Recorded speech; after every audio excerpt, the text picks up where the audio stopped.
Good morning and welcome to Rise and Shine Manitoba with Luna Bridget. I am so excited for today's show. We had a nice relaxing long weekend and we have tons of amazing guests planned for today.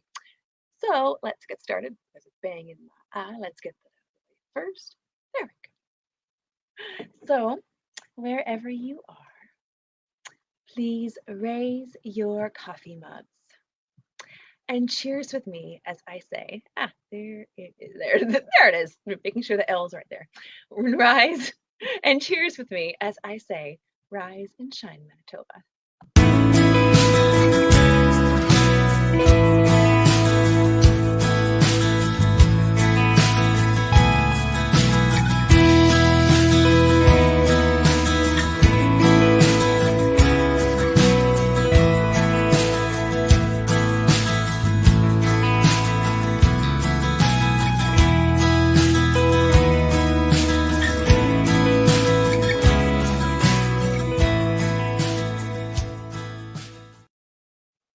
Welcome back to Rise and Shine Manitoba with Luna Bridget. So, we have some amazing guests lined up for today. For our first guest later on in a little bit is going to be Harry Siemens with the Farm Report brought to you by Wolf Enterprises. We are also going to have Whitney Redmond from Slowbird Coaching providing her Yoga with Whitney segment. So, if you haven't already seen last week's episode of Women in Business, we were blessed to have Whitney Redmond providing an extended Yoga with Whitney segment. So for any of our returning yogis, thank you so much. I look forward to having her on later. And last but certainly not least, we're also going to have Donna Potchuk in from Systems Beauty College giving her beauty and styling tips with Donna segment. So without further ado, let's get started. So quickly before we have Harry Siemens come in, I'm just going to share a little bit. I'm just going to call it Luna's lesson of the week. One of the main lessons that I have learned this week is, well, first of all, how everything is connected, and that with all of our extra time at home, with being, just what's with what's going on right now, all the extra time we have at home, it is so vital that we utilize that for ourselves as well as all of our other responsibilities, but especially in that extra time doing self-care.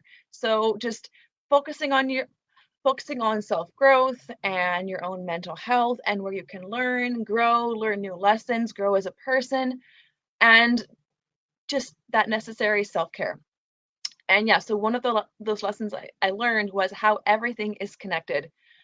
And the more aware I guess the more aware you are of your own self, the happier that you are.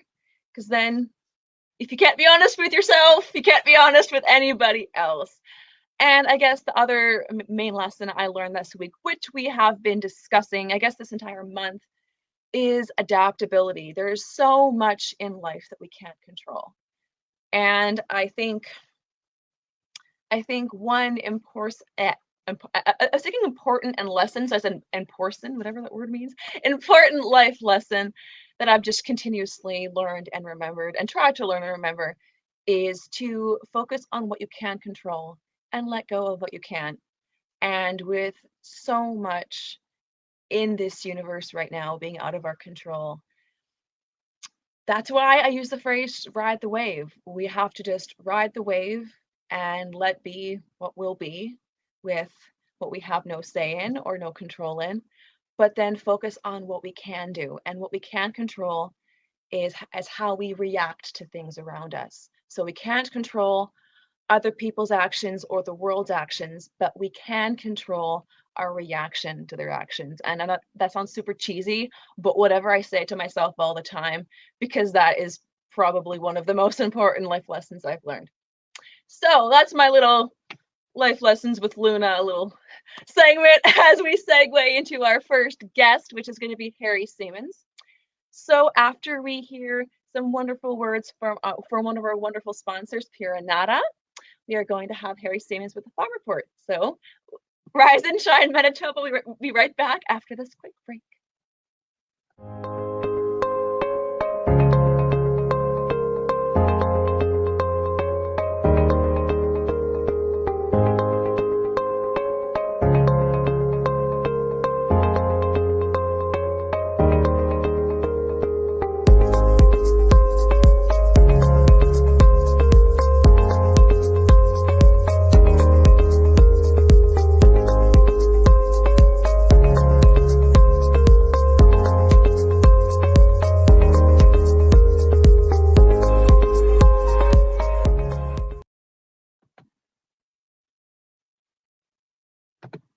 Welcome back to Women in Business with Luna Bridget. I am so excited for our next segment. I'm sure you'll recognize him and his bright, smiling face on this a little bit cloudy Monday morning.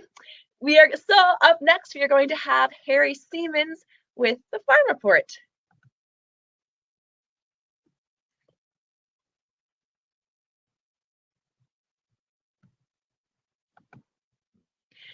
Good morning, Harry. How are you doing?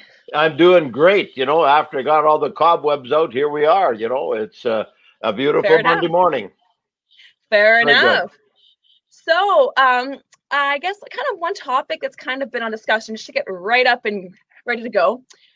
This past month, so we just, I guess, celebrated our 1 year anniversary of essentially when COVID first hit Manitoba. And I know there's been lots of, I guess, reviews and reflections over this past year. So I guess my first question for you, Harry, is how has this year in COVID impacted farmers? I just happened to be with three of my brother-in-laws for an Easter gathering on Saturday night, and they're Yeah. fairly big farmers. And I remember Jack Fraze telling the group, he said, "You know what? We've been really fortunate. It hasn't affected agriculture like it has. Yeah. It did affect certain segments because we had, a cattle processing plant shut down in Red Deer, Alberta. We had Hmm. a hog plant slow down in Red Deer. Actually, they shut down as well. Maple Leaf Yeah. and Brandon almost shut down, and there were plants in the United States that shut down. The hog price is set in the United States, so whatever happens in the U.S. affects the farmers here directly. And so Right. that was probably the biggest challenge: the cattle producers and the hog producers. But that's what that's all settled out. It's actually sorted itself out, and we're That's back on good. track. And so when you That's look at the good. grain side, like the grain side, that really, they all social distance, right? I mean, you got one guy on a tractor and you got one guy in the truck, and they're miles apart often. So that's been great. The markets, the prices have all rebounded from last fall, and we've talked about that. Oh, really? And we've seen Okay. canola prices at record levels. We've seen all the prices up at really good levels. So that in itself is also good. The only concern that farmers have with COVID is that if one of their hired, like farmers go pretty thin on employees. So Right. the big thing there is, as long as none of their people get COVID, because it would mean maybe a tractor have to stand because they would have to reinitiate and reorganize and get somebody else to come in. The other thing, we depend a fair bit, especially in the hog sector and the vegetable sector, on foreign workers. That thing finally has been sorted out, but they all have Okay. to, quarantine for 14 days when they come here. So that's the other side of it. But as a rule, it's looking pretty good, and I think it's almost business as normal. Well, that actually, the last comment actually brought up a really good question in my head. See, like you mentioned, like the international workers that typically, well, work. So how is that working now with international travel? Well, essentially, well, I guess for the most of this past year, international travel being canceled, and now I think they're slowly introducing international travel with certain precautions. How how does that work right now with travel being restricted? The federal government just came up with some new guidelines for foreign Okay. workers because they're essential. Well, yeah. They're doing work, and this isn't a slight.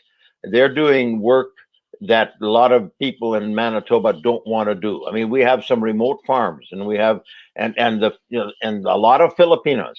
They come in, they work here for 4 months, and then they go back and they make enough money in that 4 months so they can feed their entire family and do stuff back home, and then they come back here again.